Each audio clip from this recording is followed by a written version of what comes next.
In space language, 2015 began with 3 letters, IXV. During its short 2-hour flight in February, Europe's intermediate experimental vehicle validated critical re-entry technologies and proved Europe's ability to guide its own vehicles back to Earth safely.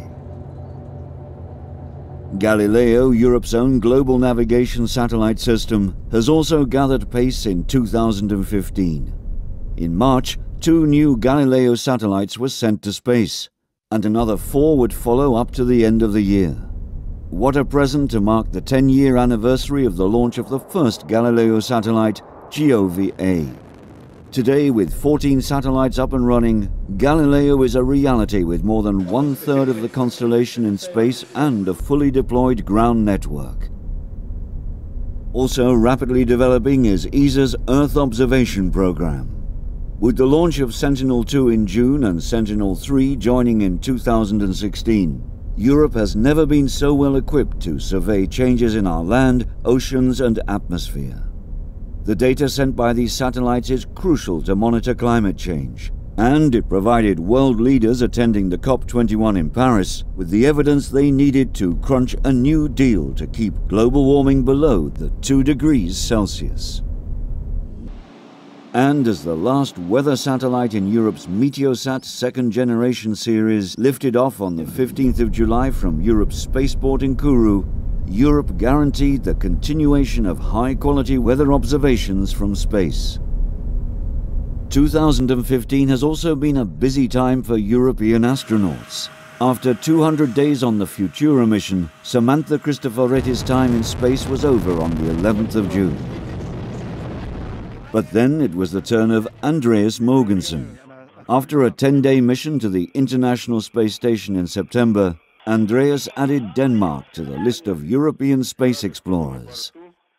In December, it was time for Tim Peake to make history, as he became the first British citizen to live and work on the space station. There's Tim Peake, British. Yes. In the 8th long-duration mission for an ESA astronaut. Tim's Principia mission will advance microgravity research.